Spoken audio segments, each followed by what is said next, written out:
সুপ্রিয় দর্শক, দৈনিক প্রত্যয়ের ফেসবুক পাতায় আমি রাকিব শান্ত সকলকে স্বাগত জানাই। দর্শক, আমরা এই মুহূর্তে রয়েছি বগুড়া জেলা পুলিশ সুপারের কার্যালয়ে।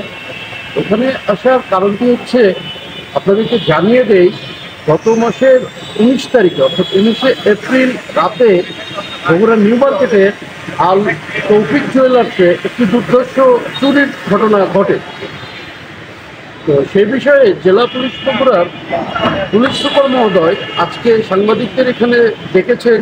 সেই দুর্ধর্ষ চুরির ঘটনা রহস্য উদ্ঘাটন করেছেন তারা। সেই বিষয়ে এখানে প্রেস কনফারেন্স হবে। চলুন বাকিটা প্রেস কনফারেন্সে জেনে নেই।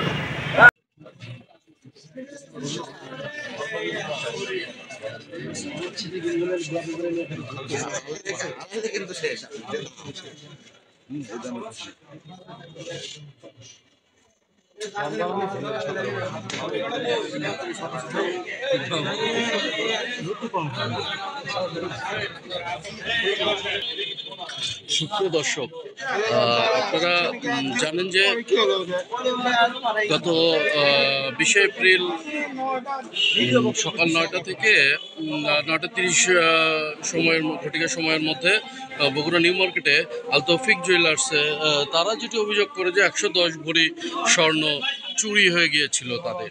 তো সেই বিষয়টি নিয়েই বগুড়া জেলা পুলিশের সুযোগ্য পুলিশ সুপার জনাব সুদীপ কুমার চক্রবর্তী মহোদয় সার্বিক দিক নির্দেশনায় পুলিশ সুপার প্রশাসন অর্থ জনাব মোহাম্মদ স্নিগ্ধ আক্তার পিপিএম এর তত্ত্বাবধানে অতিরিক্ত পুলিশ সুপার জনাব মোহাম্মদ শরফুল ইসলাম ও বগুড়া সদর থানার সুযোগ্য ওসি জনাব মোহাম্মদ সায়ন ওয়ালিউল্লাহ পিপিএম এর নেতৃত্বে বগুড়া সদর থানার একটি চৌকষ্টি তথ্য প্রযুক্তি সহায়তায় গত 1/5/2024 তারিখে অভিযান শুরু করে 6 দিনব্যাপী গাজীপুর, চাঁদপুর, নরসিংদী, ফেনী, কুমিল্লা, চট্টগ্রাম জেলায় ধারাবাহিক অভিযান পরিচালনা করে তারা চট্টগ্রামের পটিয়া থানা এলাকা হতে বর্ণিত মামলার আসামি ইব্রাহিম নয়নকে গ্রেপ্তার করে। তারপর নয়নকে জিজ্ঞাসাবাদে আরও তার প্রধান যে এই দলের তাদের যে দল প্রধান সেই রুবেল ওরফে আঙুল কাটা রুবেল সহ আরও একজন আসামি শাহজালালকে গ্রেপ্তার করে। যে শাহজালালের দোকানে তারা সেই দোকান থেকে 17 ভরি 8 আনা চারবত্তি স্বর্ণ উদ্ধার করে।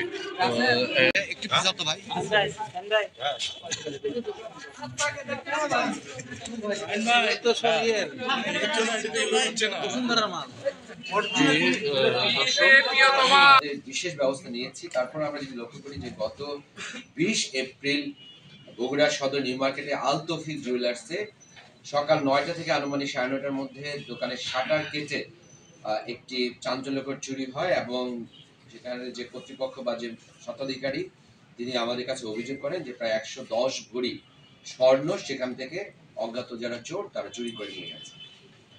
এবং যেহেতু নিউ মার্কেট একেবারে বগুড়ার প্রাণকেন্দ্রে এবং এটি জুয়েলারি শপ, সেখানে এত বড় চুরির ঘটনার অভিযোগ আমরা পাই, তারপর আমরা আমাদের জেলা পুলিশের সর্বোচ্চ সক্ষমতা নিয়ে আমরা এই ঘটনার রহস্য উদ্ঘাটন করা, এই ঘটনায় কারা কারা প্রকৃত অভিযুক্ত তাদের শনাক্ত করা, তাদেরকে গ্রেপ্তার করা এবং যে লুণ্ঠিত বা যে চুরিকৃত যে স্বর্ণ সেই স্বর্ণ উদ্ধার করা, এটি ছিল কিন্তু আমাদের মূল লক্ষ্য। এবং এই লক্ষ্য নিয়ে আমরা বেশ কয়েকটি টিম গঠন করি এবং বিশেষ করে এই ক্ষেত্রে আমাদের সদর থানা তারাই মূলত এখানে তারা ভূমিকা রাখে এবং বিশেষ করে আমাদের অতিরিক্ত পুলিশ সুপার প্রশাসন, অতিরিক্ত পুলিশ সুপার সদর সার্কেল এবং অফিসার ইনচার্জ সদর থানা তারা সার্বিকভাবে বিভিন্ন অভিযান যেগুলো পরিচালনা করা হয় সেই অভিযানগুলো সেগুলো ব্যক্তিগতভাবে অনেক ক্ষেত্রে অংশ নেওয়া হয়, অনেক ক্ষেত্রে প্রয়োজনীয় সহায়তা দেওয়া হয়, প্রযুক্তিগত সহায়তা দেওয়া হয় এবং বিভিন্নভাবে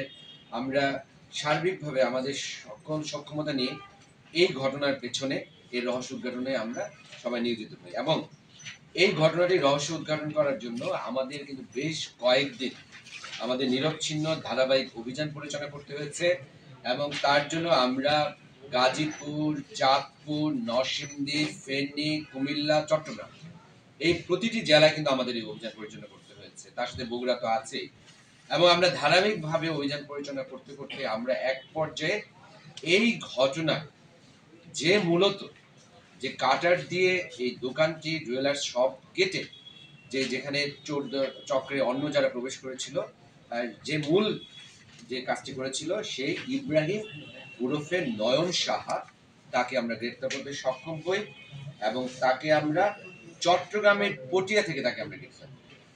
এবং তাকে গ্রেপ্তারের মাধ্যমে কিন্তু আমাদের এই রহস্যের যে দ্বার খুলে যায়, উন্মোচন হয়। এবং এরপরে আমরা যেটি জানি যে নয়ন সাহা উর্ফে ইব্রাহিমকে জিজ্ঞাসার ক্ষেত্রে আমরা জানতে পারি যে তাদের যে এই ঘটনার তারা যে প্রায় 12-13 জন মিলে এই কাজটি করেছে, এটার যে মূল যে দলনেতা রুবেল, তাকে আমরা চট্টগ্রাম মেট্রোপলিটন এলাকার আকবরশাহ থানার ফিরোজ শাহ কলোনি থেকে আমরা তাকে গ্রেপ্তার করতে সক্ষম। এবং পরবর্তীতে তাদেরকে জিজ্ঞাসার মাধ্যমে কিন্তু আমরা এই ঘটনাটি রহস্য উদ্ঘাটন করতে পারি এবং অভিযুক্ত রুবেলকে নিবিড়ভাবে জিজ্ঞাসা করার পরে সে স্বীকার করে যে চুরিকৃত যে স্বর্ণ, সেই স্বর্ণের মধ্যে 17 ভরি স্বর্ণ ও স্বর্ণালঙ্কার সে কুমিল্লার দক্ষিণ থানাধীন সোহাগাজী বাজারের একটি বিসমিল্লাহ জুয়েলার্স আছে, সেই জুয়েলার্সের যে মালিক শাহজালাল, তার নিকট বিক্রি করেছে। পরবর্তীতে আমরা কুমিল্লা জেলা পুলিশের সহায়তায় আমরা সেই দোকানে আমরা অভিযান পরিচালনা করি এবং সেখান থেকে আমরা সেই অভিযুক্ত যে শাহজালাল, তাকে আমরা গ্রেপ্তার করি এবং তার কাছ থেকে আমরা 17 ভরি 8 আনা 3 রতি আমরা স্বর্ণালঙ্কার সেখান থেকে উদ্ধার করি। এবং এই ক্ষেত্রে আমরা যেটি জানতে পেরেছি গবেষণার ফলে, আমাদের এই তদন্তের ফলে, সেটি হচ্ছে যে তারা মূলত সংঘবদ্ধ অপরাধী চক্র। তারা বিভিন্ন জেলাতে বাংলাদেশে তারা এই ধরনের বড় বড় যে চাঞ্চল্যকর চুরি যে ঘটনা, সেগুলোর সাথে তারা জড়িত। তারা বিভিন্ন জায়গায় মূলত স্বর্ণালঙ্কার চুরি করে, মোবাইল ফোন চুরি করে এবং মূলত যে সকল বিভিন্ন বাণিজ্যিক প্রতিষ্ঠান যেখানে মূল্যবান বিভিন্ন ধরনের প্রপার্টি থাকে, তারা মূলত সেগুলো টার্গেট করে। এবং এই ক্ষেত্রে তাদের যে অভিনব কৌশল, সেটি হচ্ছে তারা পূর্বেই ক্রেতা সেজে কিংবা গ্রাহক সেজে সেখানে প্রবেশ করে এবং প্রবেশ করার পরে তারা ওই দোকানের তারা সার্বিক ব্যবস্থা তারা পর্যবেক্ষণ করে, তার নিরাপত্তা ব্যবস্থা, সেখানে কতজন কর্মী আছে, সেখানে কোনো গার্ড আছে কিনা, সিসি ক্যামেরা আছে কিনা, তার যে মূল ফটকটি সেটি সুরক্ষিত কিনা, সেখানে যারা ওই দোকানের পরিচালনা যারা জড়িত, তাদের মধ্যে কোনো অসংলগ্ন বা কোনো অবহেলা বা অসতর্ক কোনো মুহূর্ত আছে কিনা, সেগুলো কিন্তু তারা লক্ষ্য করে। এবং যখন তারা নিশ্চিত হয় যে এই দোকানে হিট করা যাবে, তখন কিন্তু তারা এই কাজটি করে। এবং এই ক্ষেত্রে আরেকটা বিষয় খুবই গুরুত্বপূর্ণ, সেটা হচ্ছে তারা মূলত বেছে নেয় যে সরকারি ছুটির আগের দিন, মানে হচ্ছে যখন শুক্র শনি সরকারি ছুটি শুরু হয়, তারা তো বৃহস্পতিবার রাতে এসে সেখানে অবস্থান নেয়, হয়তো শুক্রবার সকালে তারা চুরি করে। আপনারা দেখেছেন যে নন্দীগ্রামে যে একটি মোবাইল দোকানে চুরি হয়েছে, সেটি কিন্তু সকালবেলায়। তারপর আমরা দেখেছি এনআরবিসি ব্যাংকে চুরি হয়েছে, সেটি কিন্তু বৃহস্পতিবার রাতে। তারপরে এই সময়গুলোকে তারা বেছে নেয়, কারণ ওই সময়ে মানুষের জনসমাগম একটু কম থাকে। এবং এই ক্ষেত্রে তাদের যে অভিনব কৌশল আরেকটি হচ্ছে, তারা মূলত 12-13 জন হলেও তারা 6টি দলে মূলত বিভক্ত। এবং সেই ক্ষেত্রে তাদের 2 জন বা 3 জন তারা কোনো গায়ে লম্বা চাদর বা এই ধরনের কোনো কিছু কাপড় নিয়ে আসে, যেগুলো দিয়ে তারা যে দোকান থেকে তার টার্গেট করবে সেই দোকানে তারা একটি আড়াল তৈরি করে। 2 জন হচ্ছে যারা রেকি করে, 2 জন থাকে রাস্তার 2 মাথায়, কোনো ব্যক্তি সেখানে আসছে কিনা সেগুলো তারা পর্যবেক্ষণ করে। 2 জন তারা কাটার দিয়ে সেই দোকানে তালা কাটে এবং বাকি 2 জন প্রবেশ করে 10 মিনিটের মধ্যে ওই দোকানে যা যা মালামাল আছে সেগুলো তারা দ্রুত সেখান থেকে নিয়ে তারপর তারা বিভিন্ন দিকে তারা চলে যায়। এবং এই ক্ষেত্রেও তাদের মধ্যে কিন্তু সুস্পষ্ট চেইন অফ কমান্ড আছে, কার কি দায়িত্ব সেগুলো নির্দিষ্ট করা আছে। এবং চুরিচিত্র যে মালামাল সেগুলো কিভাবে নিষ্পত্তি করা হবে, সেটা কিন্তু অনেকটা চেইন অফ কমান্ডের মতো। এবং এই ক্ষেত্রে আমরা যেটি জানতে পেরেছি আমাদের অভিযানের পরে আমাদের তদন্তে, যে রুবেল মূলত এখানে নেতৃত্ব দিয়েছে এবং যে চুরিকৃত স্বর্ণালঙ্কার তার মূল ভাগটি সেই পেয়েছে, আর বাকি যারা সদস্য ছিল তাদেরকে সমভাবে তারা ভাগ করে দিয়েছে। এবং এই ক্ষেত্রে আমরা দেখছি যে যেহেতু এখানে 110 ভরি স্বর্ণে চুরি যাওয়ার অভিযোগ ছিল, কিন্তু যে আমরা যারা এখানে চুরিতে যারা অংশ নিয়েছিল তাদের সাথে আমরা জিজ্ঞাসা করেছি এবং আমরা দেখেছি তারা অনেক স্বর্ণ তারা গলিয়ে ফেলেছে এবং তারা যে বিক্রি করে যে অর্থ, সেই অর্থ বিভিন্ন জায়গায় বিনিয়োগ কিংবা বিভিন্নভাবে সেই অর্থ কিন্তু তারা ইতিমধ্যে ব্যয় করে ফেলেছে। তো আমরা যেটা বলতে চাই যে আমাদের অভিযান চলমান আছে এবং আমরা সর্বোচ্চ গুরুত্ব দিয়ে এটি দেখছি এবং এখানে যারা যারা অংশ নিয়েছে ইতিমধ্যে আমরা কিন্তু তাদের সার্বিক তাদের নাম ঠিকানা কিন্তু আমরা সেই পরিচয় শনাক্ত করতে পেরেছি। আমাদের অভিযান চলছে এই ঘটনাতে যে কাঁটাটি দিয়ে তারা মূলত নয়ন যে কাঁটাটি দিয়ে এই আলতৌফিক জুয়েলার্সের মূল ফটকটি তালা কেটেছিল, সেই কাঁটাটি কিন্তু গতকাল রাতে তার দেখানোর মধ্যে আমরা হাইওয়ের পাশ থেকে একটা নির্দিষ্ট জায়গা থেকে তার দেখানোর মধ্যে কিন্তু আমরা উদ্ধার করতে সক্ষম হই। এবং আমাদের এই অভিযানটি শুরু হয়েছে মে মাসের 1 তারিখ, গতকাল পর্যন্ত কিন্তু অভিযান চলেছে।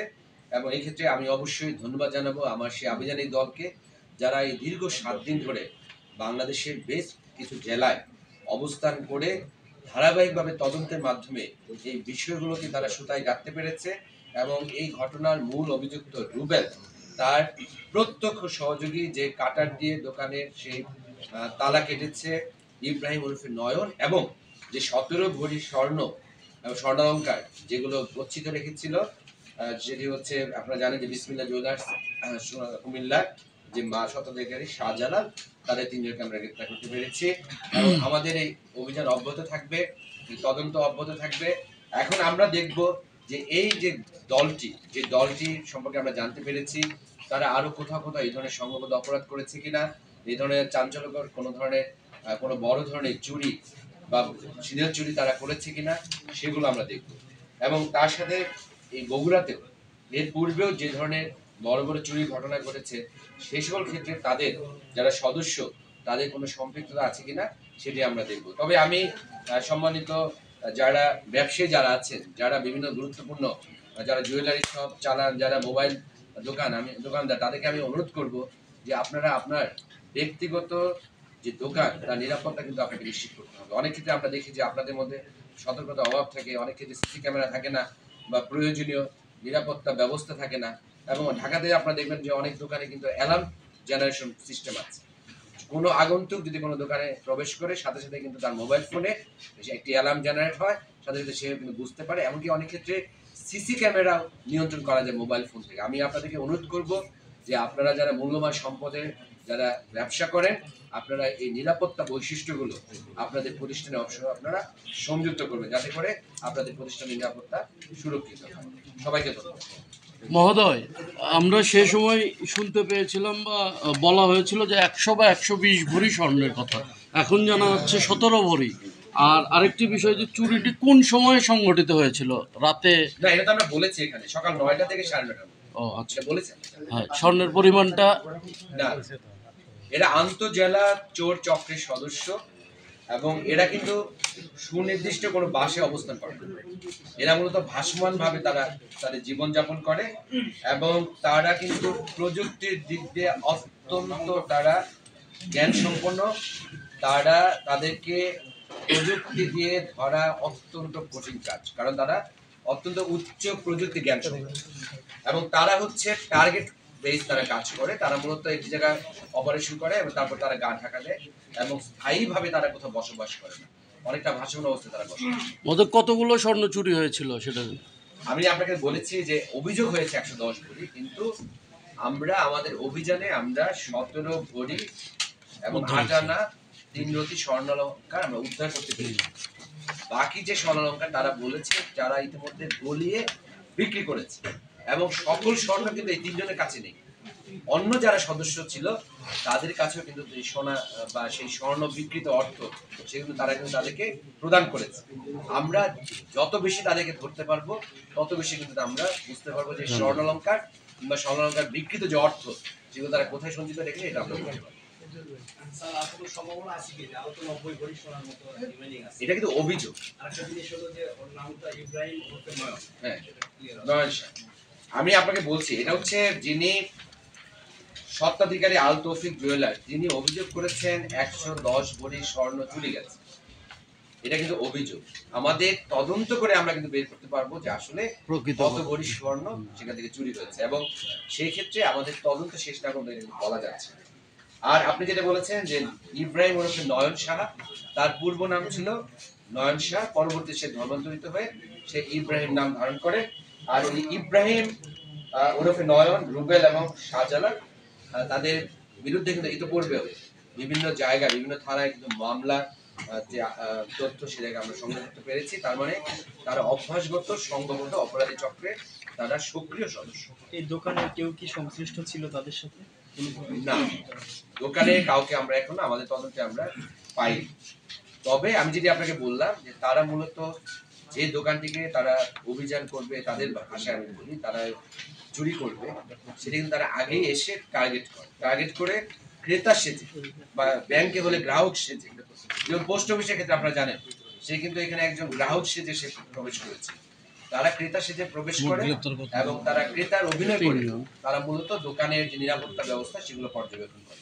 যখনই তারা ত্রুটি পায় তখনই কিন্তু তারা আচ্ছা, আপনি যে মেসেজটা দিলেন সিসি ক্যামেরা, এটা কি জেলা পুলিশের পক্ষ থেকে প্রত্যেকটা দোকান মানে যারা মূল্যবান এই রকম অলংকার বা মূল্যবান যে ব্যবসাগুলো করে, জেলা পুলিশ থেকে কি কোনো মেসেজ দেওয়া যায়? আপনি অনেক চমৎকার কথা বলেছেন।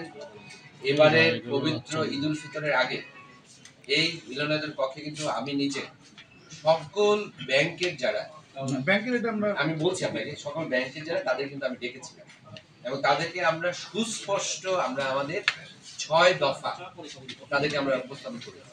আমরা বলেছি যে আপনার ব্রাঞ্চে নিরাপত্তা নিশ্চিত করতে হলে আমাদের যে সুস্পষ্ট 6 দফা, এই 6 দফা আপনাকে মানতে হবে।